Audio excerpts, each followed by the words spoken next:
My wife left me 2 weeks after our wedding to care for her dying ex, only to return pregnant after his terminal cancer was a lie. So, a bit of background. Me, a 30-year-old male, and Emma, a 28-year-old female, had what I thought was a rock-solid relationship for 5 years before we got married. We met at my buddy Phil's barbecue back in 2018. I wasn't even going to go, to be honest. I had a rough week at work and just wanted to chill at home, but Phil kept bugging me, saying I needed to get out more. He'd been trying to set me up with random girls since my last relationship ended badly. The moment I saw Emma, something just clicked. She was helping Phil's girlfriend set up the food table, laughing at something. She had on this casual blue sundress and just looked so natural, not like the typical Instagram perfect girls Phil usually tried to set me up with. We got talking about how we both hate barbecue chicken. Yeah, weird conversation starter at a barbecue, LOL, and ended up talking for like 3 hours straight. It was just one of those conversations that flows effortlessly, you know. After that, we were pretty much inseparable. We started dating officially like 2 weeks later. Emma was everything I wanted in a partner. Smart. She's a pediatric nurse. Funny. With this adorably weird sense of humor. Beautiful, but like naturally beautiful, not high maintenance. And we just clicked on every level.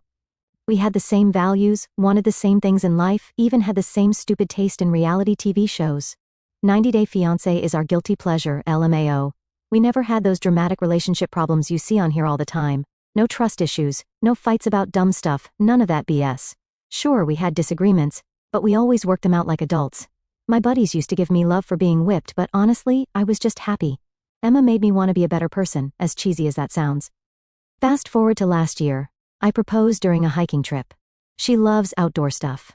I almost loved it up because I was so nervous I nearly dropped the ring off the mountain, LOL. But she said yes, crying and laughing at the same time. We started planning the wedding right away. Emma had always dreamed of getting married at this historic vineyard about an hour outside the city. Love was expensive, but seeing how happy it made her was worth every penny. The wedding was, man, it was perfect, and I'm not just saying that because I spent a small fortune on it. Seriously, why the love or wedding so expensive? The vineyard looked amazing, all decorated with lights and flowers. Emma looked absolutely stunning in her dress. I remember looking at her that night, watching her laugh with her bridesmaids, and thinking how witching lucky I was. Like, this amazing woman actually chose to spend her life with me. It felt unreal. We had all these plans, wanted to travel more, maybe buy a house in the suburbs next year, start trying for kids in a couple of years. Emma even had names picked out already. She wanted to name our future son after her grandfather, which I was cool with. If someone had told me then what was about to happen, I would have laughed in their face. How could anything go wrong? We were solid, or at least I thought we were. So, 2 weeks after we got back from our honeymoon in Greece, which was witching amazing by the way, if you ever get the chance to visit Santorini do it, everything went to complete love. It was a Friday night, and I was at home grilling these fancy aged ribeyes I'd gotten from this bougie butcher shop downtown, like $60 per steak. Expensive. Emma loves a good steak dinner, and I wanted to surprise her because she'd been working crazy shifts at the hospital lately. Emma was supposed to be home by 6, but she texted saying she was meeting her best friend Ashley for a quick coffee after work. Ashley's always been, well, let's just say she's not my favorite person. She's one of those people who's constantly stirring up drama and then acts innocent about it. But she was Emma's best friend since college, so I tried to be cool about it. By 8:30 the steaks were getting cold, and Emma still wasn't home. I was getting kind of annoyed and hungry as love, but figured they must have gotten caught up talking. Emma finally got home around 9, and the second she walked in, I knew something was wrong. She had this weird look on her face, kind of like when she has to tell parents bad news at the hospital. She didn't even notice the fancy dinner setup I'd made. She just said, "We need to talk," in this serious voice I'd never heard her use before. Not going to lie, my first thought was she was pregnant. We talked about waiting a couple of years, but love happens, right? Honestly, I wish it had been that. What she told me next made me wish we were just having an unexpected baby.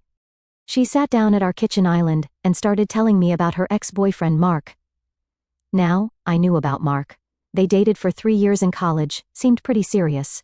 Emma didn't talk about him much, but I knew they'd ended things because he took a job across the country, and neither wanted to do long distance. Turns out Ashley, Emma's friend, had run into Mark's brother at the gym earlier that week. Mark had stage 4 glioblastoma, basically this super aggressive brain cancer. Doctors gave him maybe 6 months tops, Emma found out through Ashley, and had apparently been texting with Mark since then. She showed me their messages, which, by the way, who keeps texting their ex when their spouse is at home making them dinner? There were dozens of them. going back and forth about his diagnosis, his treatment options, memories from their time together.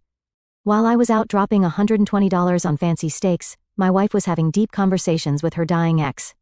The texts weren't even like inappropriate or anything. Almost wish they had been, would have made what happened next easier to deal with.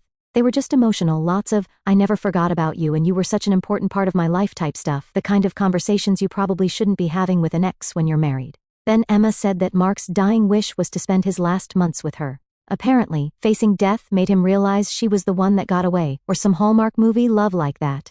And Emma? Love. This still hurts to type. Emma told me she felt like she had to do this, like it was some kind of test from the universe or something.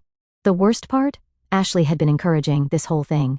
She told Emma it was fate that she found out about Mark's cancer, that Emma would regret it forever if she didn't go to him in his time of need. That sometimes life gives us second chances for a reason. Yeah, real witching helpful, Ashley. Great advice for a newlywed. I just sat there in shock, staring at our fancy dinner getting cold, while my wife of 3 months told me about how she needed to go be with her dying ex, the same wife who'd been planning our future together just weeks ago, who still had a witching suitcase in our bedroom that wasn't fully unpacked from our honeymoon. The thing that really got me was how Emma was talking about it like it was some kind of noble sacrifice she had to make.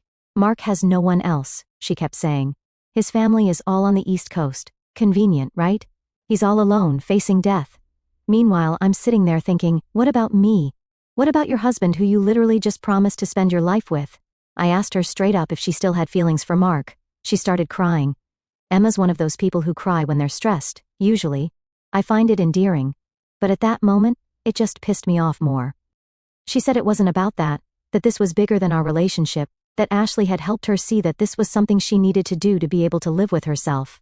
Oh yeah, let's talk about Ashley for a minute. This girl has been a thorn in my side since day one. She's one of those perpetually single friends who always has to be involved in everyone else's relationship, the type who posts inspirational quotes about following your heart on Instagram, but can't keep a relationship longer than 3 months.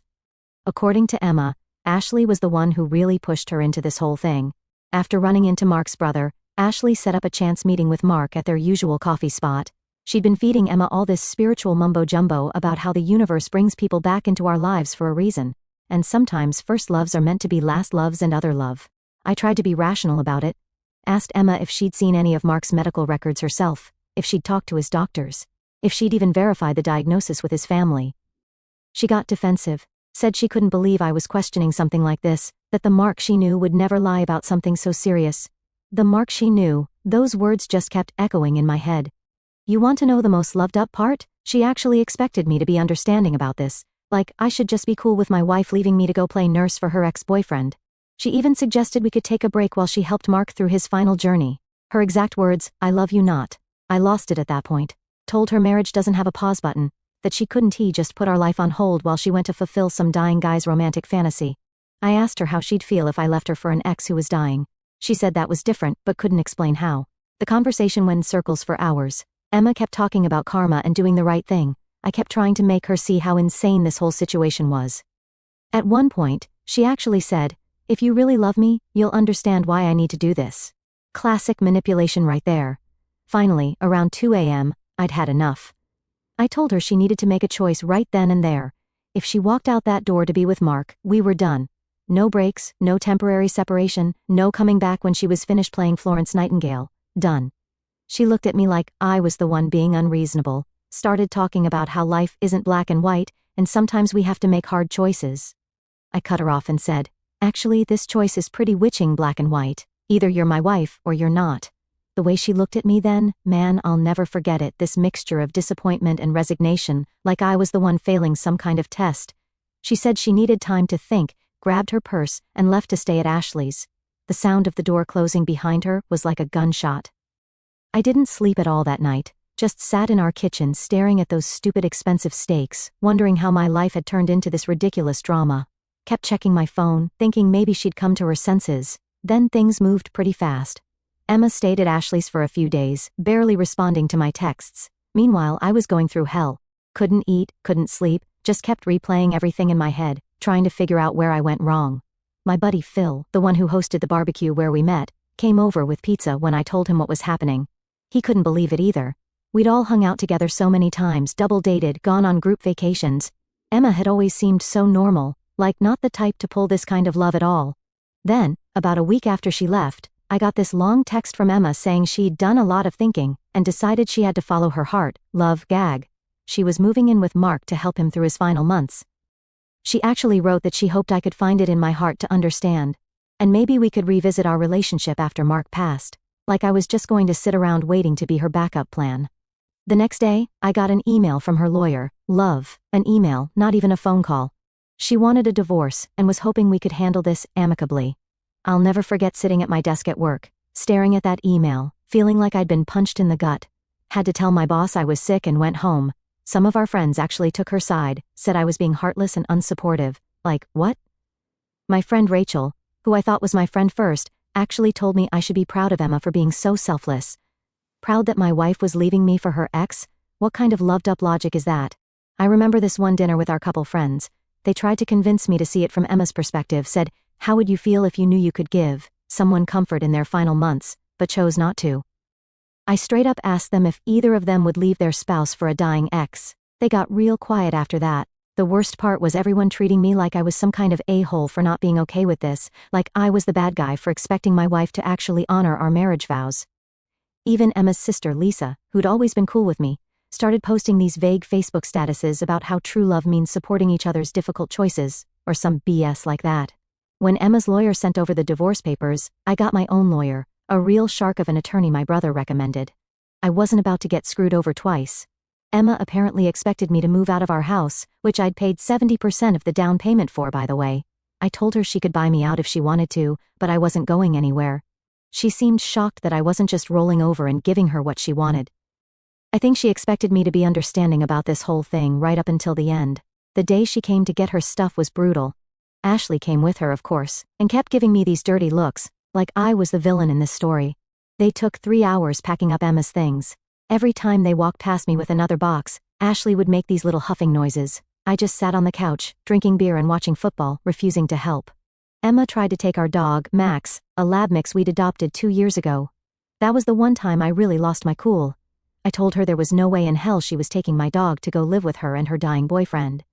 She started crying about how she needed emotional support during this difficult time. I just laughed and reminded her that Max was registered under my name, and I'd paid all his vet bills. She left without him. The divorce itself was pretty quick since we hadn't been married long. Emma didn't fight me on anything financial. I think she felt too guilty. She even signed over her share of the house to me without argument. Her lawyer seemed surprised by that, but Emma just wanted it done fast so she could go play nursemaid to Mark. So, after Emma moved out, the house felt witching huge, like way too empty. I threw all her stuff right in the trash. My mom wanted me to start dating again right away. She kept trying to set me up with daughters of her friends from church. Thanks, but no thanks, Mom. My buddies tried dragging me to bars, saying I needed to get back out there. But honestly, I wasn't ready. The thought of trying to explain my situation to some random woman at a bar, yeah, my wife left me for her dying ex-boyfriend 2 weeks after our wedding, just seemed exhausting. Instead, I threw myself into work, started taking all the overtime I could get. My boss was actually pretty cool about everything. Let me pick up extra projects to keep my mind busy. Made some decent money too, so that was a plus. But sitting alone in that house every night was killing me.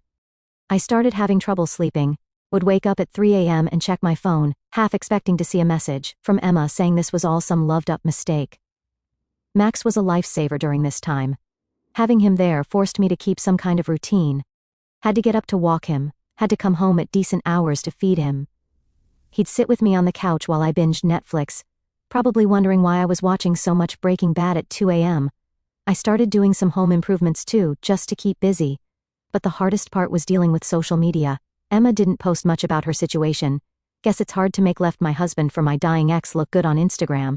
But mutual friends would share stuff. Pictures of her at dinner with friends, acting like everything was normal. Ashley's posts were the worst. All these cryptic quotes about following your heart, and sometimes life has other plans. Had to block both of them eventually. I lost some friends in the split too. Couples we used to hang out with started taking sides. Some people thought I was being an a-hole for not supporting Emma's difficult choice. Still can't believe that love. Others just felt awkward and stopped inviting me to things. That love hurt almost as much as the divorce itself. My brother was actually the most helpful during this time. He'd come over with his kids, forced me to get out of the house. Fast forward a couple of months, I was actually doing pretty good. Got promoted at work, bought a new truck, always wanted a Tacoma, and was in the best shape of my life thanks to Brazilian Jiu-Jitsu. Even started dating a little bit, nothing serious, but at least I could get through first date small talk without having a mental breakdown talking about my ex, lol. Then, one random Tuesday afternoon, my phone starts blowing up, like notifications going crazy. First, I thought it was a work emergency or something. Nope. Emma's number. Hadn't heard from her in over 3 months at this point. She's calling, texting, leaving voicemails. I ignored it at first because what the love does she want after all this time? But then I get a text from Lisa, Emma's sister. Now Lisa and I stayed kind of friendly after everything. She actually apologized to me a couple of months after the divorce, said she couldn't believe how Emma handled everything. So when she texts saying I really need to hear what Emma has to say, I figure something serious must be up. Finally, I answer one of Emma's calls on my lunch break. She's hysterical, like I can barely understand what she's saying through the crying. At first I thought maybe Mark had finally died. Yeah, I'm an a-hole, whatever. But nah, this is so much better. Turns out, Mark never had cancer, never had any kind of cancer. The whole thing was a witching lie. This dude faked an entire terminal illness because he saw our wedding photos on Instagram and decided he wanted Emma back. Let that sink in for a minute. He had faked everything, the medical reports. His buddy worked at a hospital and helped him forge them. The remote work during his treatment, just an excuse to avoid being seen around town looking perfectly healthy. The whole thing was an elaborate scam to get Emma back. You want to know how Emma found out? Mark's sister ran into her at Whole Foods, started chatting, catching up. Emma mentioned something about Mark's treatment, and the sister has no idea what she's talking about. Turns out, the whole family thought Mark and Emma had just gotten back together normally. He never told any of them about faking cancer. Emma confronts Mark about it that night. This love just laughs, says yeah, he made it all up but it worked, didn't it? Oh, and the best part? He's been dating his coworker Jessica for the past 6 months, already had plans to move to California with her for a new job. He literally looked Emma in the face and said, I needed you back then, but I'm in a better place now. People change. You should move on too, lol. I sat there in my truck, listening to all this, and you know what the craziest part was? I started laughing, like full-on belly laughing, the kind where you can't breathe. The whole thing was just so absurd. This guy managed to blow up a marriage with the most insane lie I've ever heard, and then just moved on like it was nothing. Emma kept saying how sorry she was, how she couldn't believe she fell for it, how she'd ruined everything for nothing. She was crying about how she'd thrown away our marriage for a lie, that she'd never forgive herself, that she'd been so stupid. You know what I said? Yep, that's it. Then I hung up. My phone kept blowing up for hours after that. Emma sent me this novel-length text about how this was a sign that we were meant to work things out, that maybe this was the universe's way of bringing us back together. She's still on that spiritual love, I guess. I didn't respond to any of it, just drove to the gym, did some rolling, went home and cracked open a beer with Max. Felt weirdly calm about the whole thing. The next day, love really hit the fan. Turns out, Emma went nuclear and posted the whole story on Facebook. Tagged Mark, his new girlfriend, everyone. It was like watching a train wreck in real time. The comment section was wild. Mark's girlfriend, Jessica, found out about everything through the Facebook post, dumped him immediately. His company found out he'd been lying about needing medical leave and fired him. His family was horrified. This dude literally destroyed his entire life just to get back at his ex. The karma was so perfect it almost felt scripted. But after the whole Facebook nuclear explosion, Emma went into full desperation mode. Started showing up at my work with coffee. She remembered my order, cool I guess. Sending emails to my work account. Even tried to get my mom to talk to me. Mom shut that down real quick. She never forgave Emma for what she did. After like a week of this, I finally agreed to meet her. Not because I wanted to reconcile or any of that BS, but honestly just to get her to stop harassing me and my family. Told her to meet me at this coffee shop downtown. Picked it because I knew it would be busy, and she couldn't make a scene. The moment she walked in, I knew this was going to be rough. She looked rough, like she hadn't slept in days, wearing one of my old hoodies that she must have kept after moving out. TF? Started crying the second she saw me. You guys want to know the first thing she said to me? You look good. Been working out? Like, my response, yeah. Turns out getting abandoned by your wife is great motivation for the gym. She didn't appreciate that, but whatever. Then she launched into this whole rehearsed speech about how sorry she was, how she'd never forgive herself, how leaving me was the biggest mistake of her life. Said she thinks about me every day, still keeps pictures of us on her phone, blah blah blah. The whole time she's talking, I'm just sitting there thinking about how I need to pick up dog food on the way home. But here's the part that really got me. She tried to spin this whole thing as proof of how loyal Mark's lie proved she could be. Said it showed she was willing to sacrifice everything for someone she cared about. I almost spit out my coffee.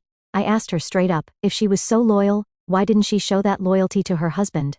Why didn't she at least verify Mark's story, check his medical records, talk to his doctors? She got all defensive, said she couldn't believe I was still questioning her intentions after everything. Then she said that maybe this was all meant to be. That Mark's lie was the universe's way of showing us how strong our love was. That we could start fresh now, stronger for having gone through this test. I lost it at that point, told her our marriage wasn't some witching cosmic test run. That real love doesn't mean abandoning your spouse for your ex. That loyalty isn't something you only show to people who are dying.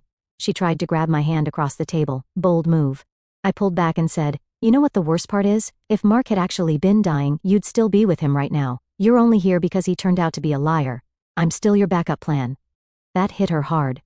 She started doing that thing where she cries but tries to hide it by looking at the ceiling. She always did that during sad movies too. Said I was being cruel. I told her cruel was leaving your husband of 3 months for your ex without even questioning his story. Then she pulled out the big guns, started talking about how we could go to couples counseling, how she'd spend the rest of her life making it up to me, how she'd prove she could be trusted again.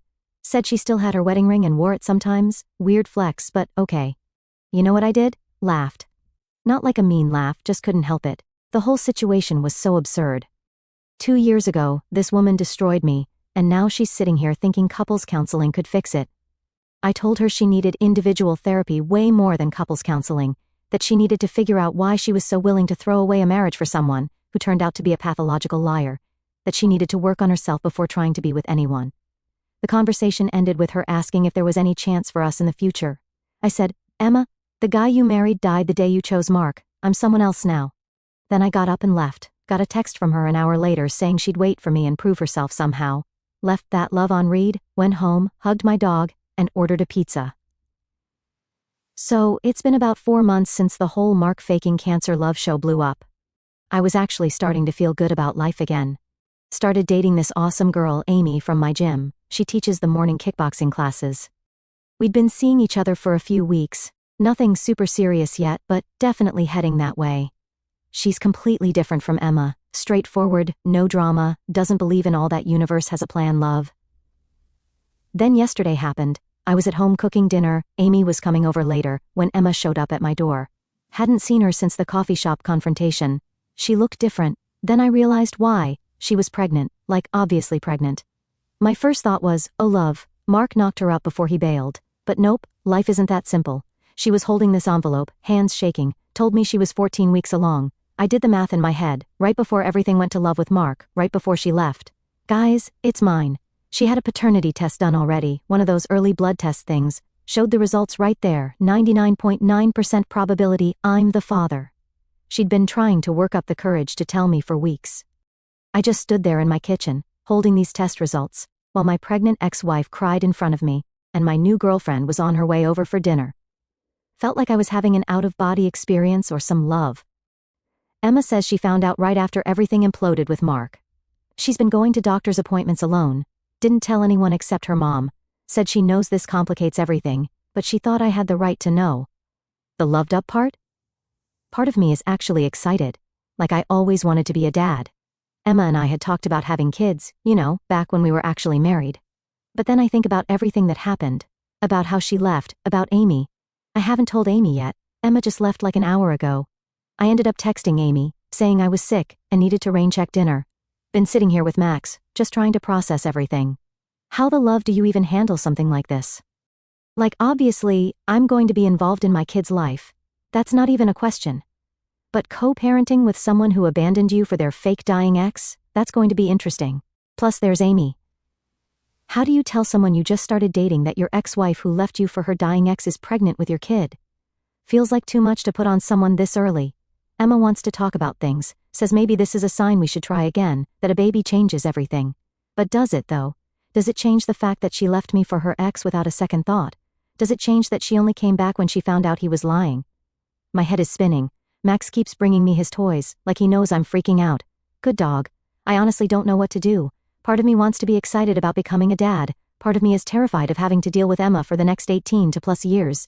And part of me feels guilty about Amy, who didn't sign up for any of this drama. So, what would you guys do?